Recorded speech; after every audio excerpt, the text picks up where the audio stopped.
What is up, everyone? It's Quinn here, and in today's video, I'm going to continue going through my 2025 player rankings. A couple of days ago, I went through my top 24 running backs. Today, we are running through my top 24 wide receiver rankings. If you guys enjoy the video, hit the like button, subscribe. Questions, comments, feel free to drop them down below. Would love to hear your thoughts on the rankings. Who's too high? Who's too low? Let me hear it. But let's just dive right into it here. And starting off with my wide receiver one, actually going to be in a tier by himself.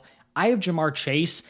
I have a hard time hearing pretty much any pitch for Jamar Chase to not be the wide receiver one. He has the combination of already showcasing that elite high-end wide receiver one ceiling while also still being in a fantastic situation. He's coming off a season where he averaged 23.7 points per game. He has Joe Burrow at the quarterback position.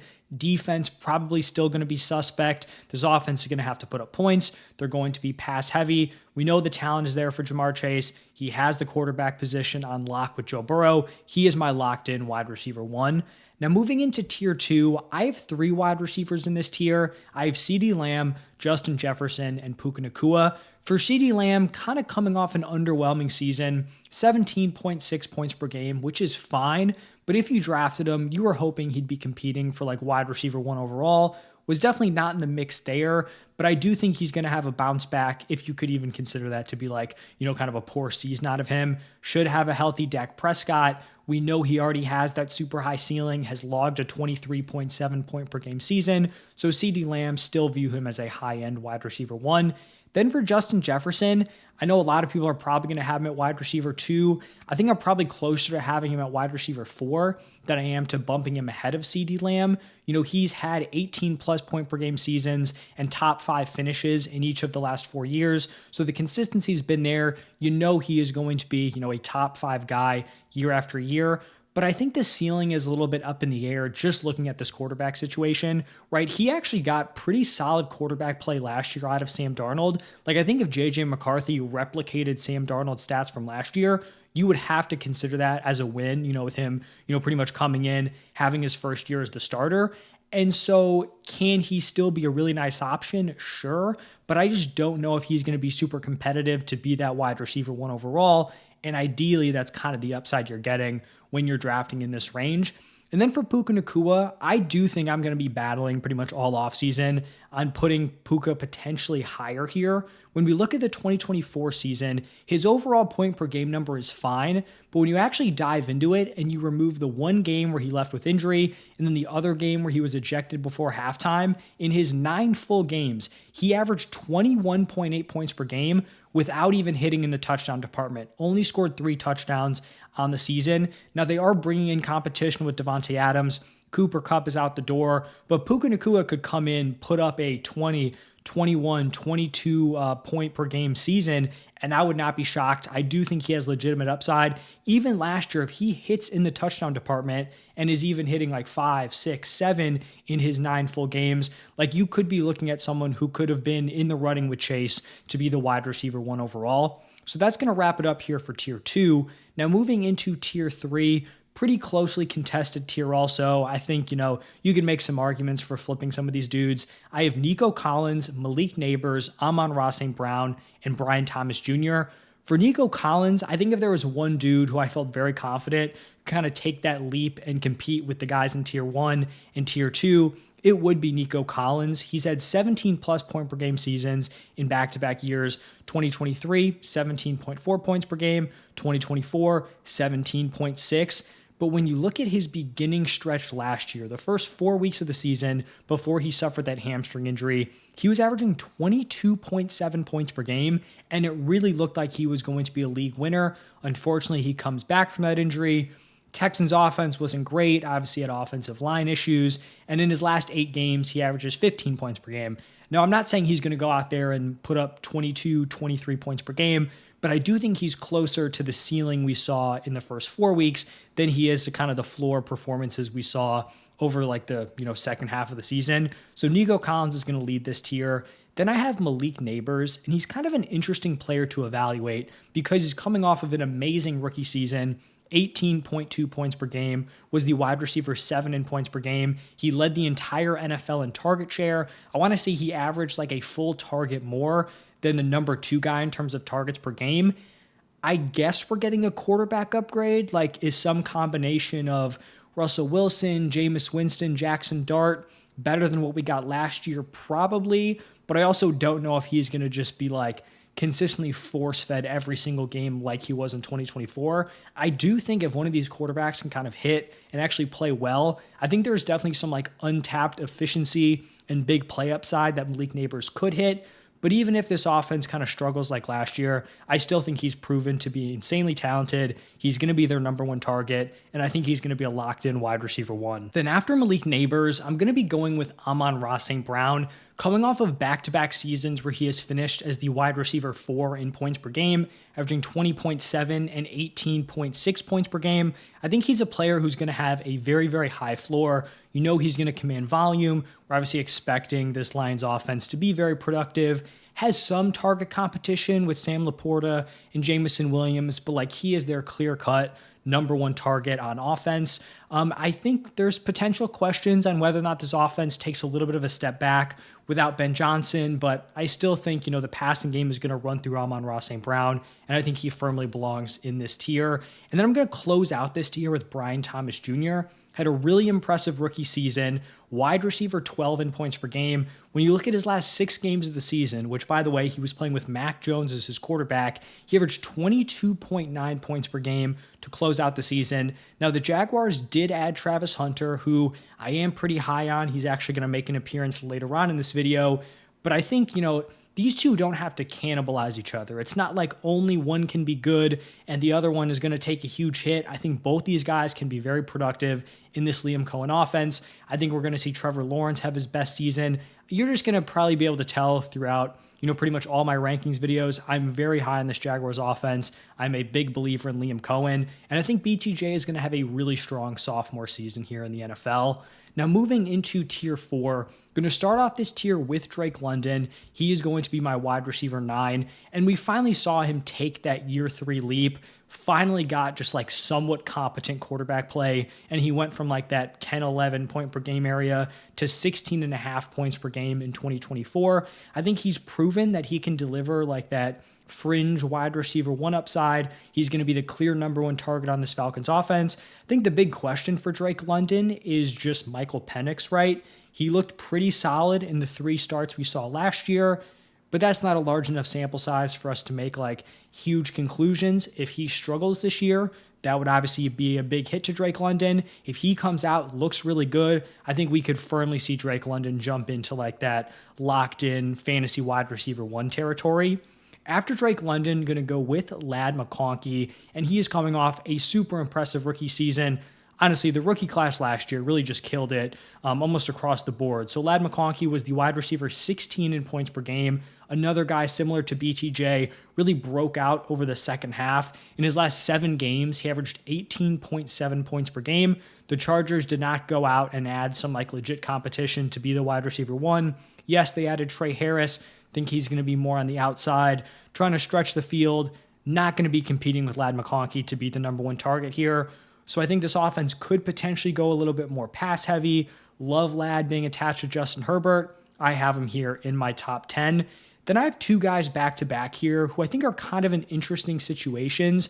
Both guys I think kind of have capped ceilings, but have proven to still be pretty solid and can be mid-tier wide receiver 1s. I have T. Higgins and A.J. Brown. Last year, we saw T. Higgins put up 18.5 points per game while operating as the number 2 wide receiver in his own offense. Like I said, I do think his ceiling is capped, playing behind Jamar Chase. Now, if Chase somehow went down, I guess he has like some of that handcuff upside, but like assuming health, I don't see T. Higgins being a top 4, a top 3 wide receiver in points per game. I don't see him breaking like that 20 point per game threshold, but you're drafting him here. I have him ranked here as my wide receiver 11. He just put up over 18 points per game. Now, could he come back down to earth and maybe he's more in like that fringe wide receiver 1 territory? Sure. But I think the upside is there as like a mid-tier wide receiver 1. So I think ranking him here as like a back-end wide receiver 1 is pretty fair. And then for A.J. Brown, he's not the wide receiver 2 on his team. It's just not a great passing environment for these pass catchers here. So he has had 3 seasons with the Eagles. He has put up 17.6, 17, and then 16.7 points per game.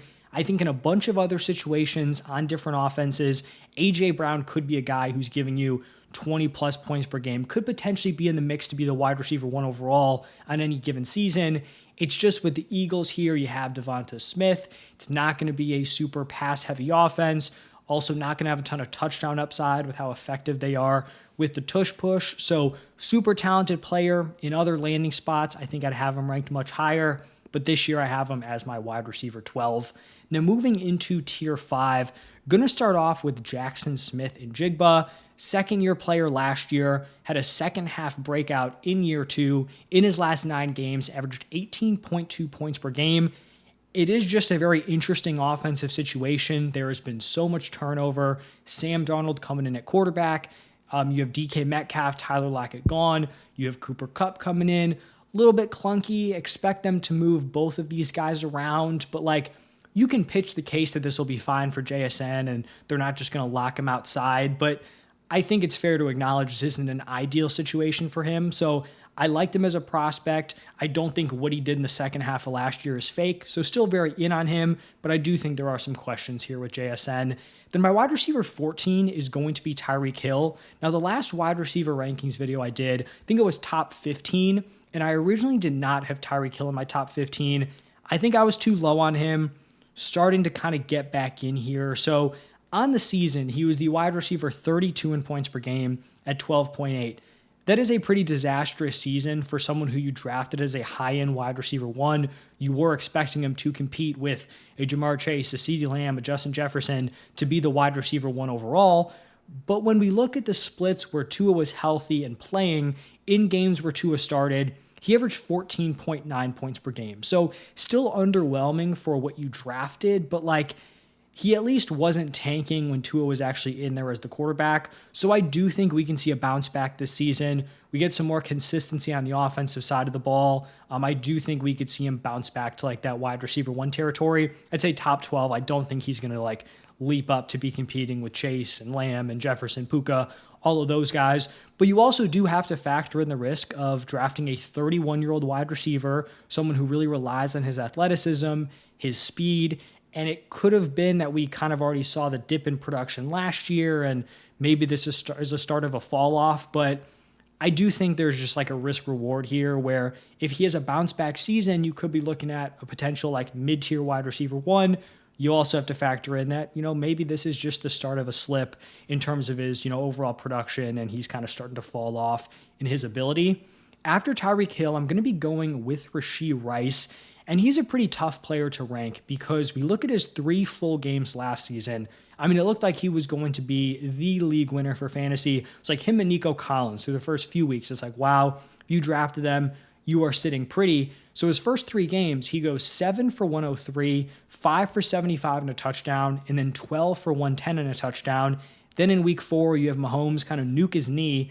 And so after those 3 games, averaging 21.6 points per game, all of a sudden he's out for the season, recovering from a torn LCL. From everything I've seen from the fantasy doctors out there, it seems like Rashee Rice is going to be good to go for week 1. So that's kind of the assumption I have here when I'm ranking him. But I do think there are questions about if his role is going to be identical to what we saw early last season. Now, if he played the full season and just locked down that role, I'd feel a lot more confident. But you had Xavier Worthy, who kind of broke out towards the end of last year. They drafted Jalen Royals, who I'm not saying is going to come in and eat into this Rashee Rice workload, but he's kind of their contingency plan for Rashee Rice, where they have similar skill sets. If you were going to maximize Jalen Royals' ability, I think you would use him how they used Rashee Rice last year. I'll also point out that he had a suspension looming over his head heading into last season. I guess it's going to be the same thing this season, but from what I've seen, he is not expected to be suspended in the 2025 season. So I think the upside is clearly there. I do think he's a player who kind of outperformed his actual talent level, where I do think the role they kind of designed for him really boosted his production. But if they're just going to put him right back into that same role, then I think he's probably going to pay off here at wide receiver 15. But I think there's also potential where they give some of these short designed looks to some other wide receivers, kind of spread it around, and that would obviously hurt the ceiling of Rashee Rice.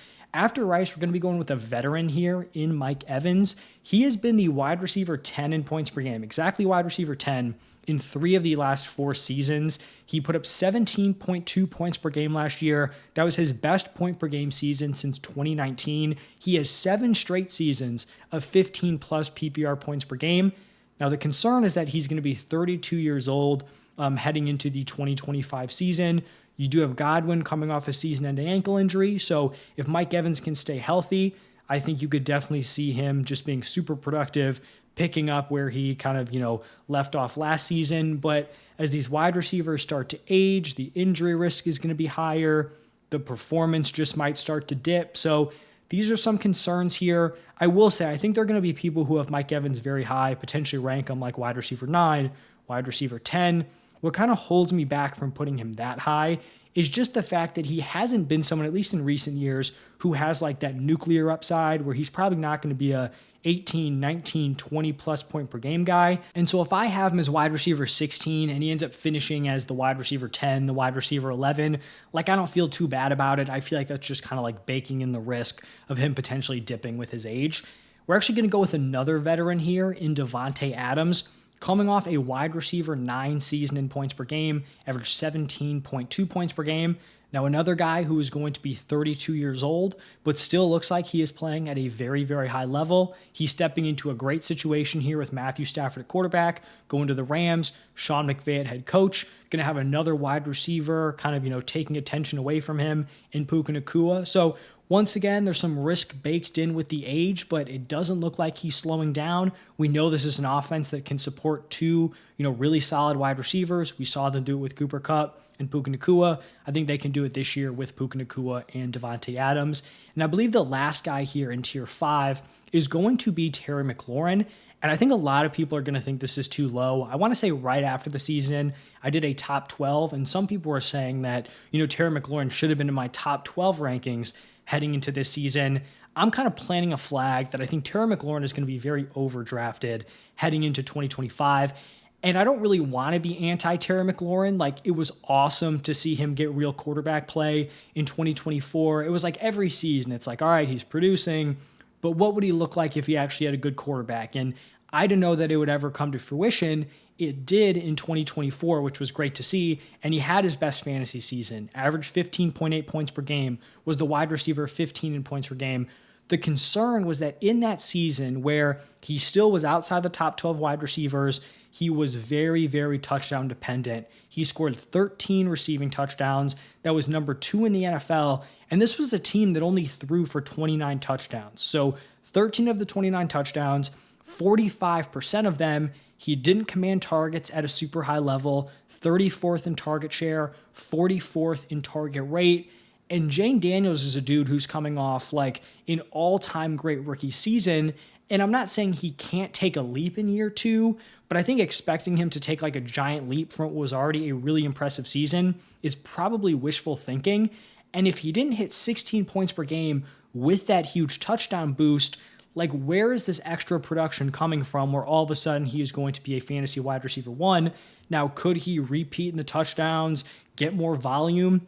Like, sure, but I feel like it's probably more likely than not that his targets, the receptions, receiving yards are probably in a similar area where they were last year, and he just kind of comes back down to earth and scores 6, 7, 8 touchdowns, which could still make him a productive fantasy option. Like, I have him here as a mid-tier wide receiver 2.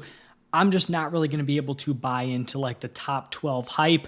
I just don't think he's showcased that ceiling. And if he does get there, it seems like that's probably going to be in pretty close to a peak outcome where like if I'm drafting someone as the wide receiver 12, like I kind of want that to be like the median level performance. And then I want like that upside to be potential top 5 wide receiver for fantasy. So that's why I'm potentially a little bit lower on Terry McLaurin than consensus. And then moving into my final tier here, tier 6, we have a really interesting tier. This definitely kind of skews younger.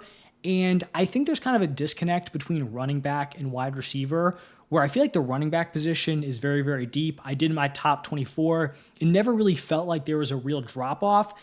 I kind of feel like this is where we have a real drop-off for the wide receiver position. And I'm not saying that like this is going to be a gross range. It's just a range that doesn't feel like there's a ton of security, where you're not quite sure what the floor is. The ceiling might be there, but I do think this could be a tier where like a lot of these wide receivers end up being disappointing. So we're going to start off this tier with Marvin Harrison Jr. You're also kind of battling between like, are you picking the young players who are maybe more high risk, high reward? Are you going with some of the veterans? I did kind of lean towards the younger players here, just kind of trying to chase that ceiling. But so I'm going to start off with Marv. And I think some people are a little too willing to just like completely erase what happened in year one. He had a very underwhelming rookie season. And I think part of it and like the perception that it was so bad is not helped by the fact that you had all these other rookies come in and dominate, like Neighbors and BTJ being wide receiver ones. Ladd McConkey was pretty much a wide receiver one over the second half of the season. So Marv kind of being the guy who was viewed as the wide receiver one in the class, also probably like of those, top guys and like Rome Odunze, and then Malik Neighbors, like he had the solid landing spot. He had an established quarterback. Like you thought this would be a good situation for him. He's the wide receiver 39 at 11.6 points per game. He commanded 116 targets, caught 62 of them for 885 yards and 8 touchdowns. Some of the issues here, he did not command targets at a high level, and he also was not efficient with those targets. So he was 37th in target share, only averaged 6.8 targets per game. And then when we're looking at yards per route run, you had 44 wide receivers with at least 85 targets. He ranked 35th out of 44 in yards per route run. He had the third most contested targets in that group, but he was 35th out of 44 again in contested catch rate. And then in his overall catch rate, he was dead last, only caught 54% of his targets. So he was someone who relied on a lot of contested targets, but wasn't coming away with them. And so like he was being used down the field, but they weren't connecting at a high rate. Overall, just kind of rough. And so I am expecting some improvement, but I also don't think those issues from last year just like disappear. I think some people are just like automatically penciling him in for like all these gimme touches and he's going to command way more volume. And like maybe he wasn't used as optimally as he could have been, but I also think he's just not amazing at like those manufactured touches. He doesn't have that like Malik Neighbors, BTJ, just like breakaway ability where you just want to get the ball in his hands and he's going to make a play. Like a lot of those opportunities went to Trey McBride, and Trey McBride did have a fantastic season. So I'm not giving up on Marv here. I have him here as the wide receiver 19, but maybe, tempering my expectations a little more than some other people. Then my wide receiver 20 is going to be Garrett Wilson. And he's kind of a tough player to rank here. I would not be shocked if I end up moving him down throughout the offseason here. He's in this weird spot where he's kind of viewed as a player who has fantasy wide receiver one potential, where he could be a top 12 guy, potentially in a better situation. He's had 3 straight 1,000-yard seasons to start off his career, but he hasn't hit a 15-point per game season, and he's been in some bad situations. But he's also had the opportunity to command a lot of volume since he came to the NFL. So from 2022 to 2024, there have only been 2 wide receivers who have been targeted more than Garrett Wilson. You have Devontae Adams and CeeDee Lamb, and then the 4 wide receivers behind Garrett Wilson are Tyreek Hill, Jamar Chase, Amon-Ra St. Brown, and Justin Jefferson. When you look at that grouping, he is definitely sticking out like a sore thumb. And so I'm not saying his situations have been amazing, but when you get a guy like Malik Neighbors, who was put in just an awful year one situation, he's turning that volume into wide receiver one seasons, or a wide receiver one season. We have not seen that yet out of Garrett Wilson. He has Justin Fields as quarterback. Not going to say it's a great situation, like doesn't seem super optimistic. I will say DJ Moore had his best fantasy season with Justin Fields, was the wide receiver 9, averaged nearly 17 points per game. So there's a little bit of upside. Still have belief in him as like a young player. I do think he's talented, and I do think in a better situation, he could be a fantasy wide receiver 1. I just don't know if he's talented enough to kind of overcome a situation that isn't ideal for him, which I think is kind of what he's going to have to do this season. So I will throw it out there. I could potentially move him down moving forward, but this is where I am right now. Then we're actually going to have back-to-back rookies here. Going to go with Teteroa McMillan and then Travis Hunter here. So McMillan, we'll start off with him. He goes 8th overall to the Panthers. We saw Bryce Young in this Panthers offense kind of take a leap towards the end of last season. In Bryce Young's last 10 games, he averaged 210 passing yards and 1.5 passing touchdowns per game. Now, I'm not saying that as like those are amazing numbers, like the volume's not great. The passing touchdowns, I guess, are fine.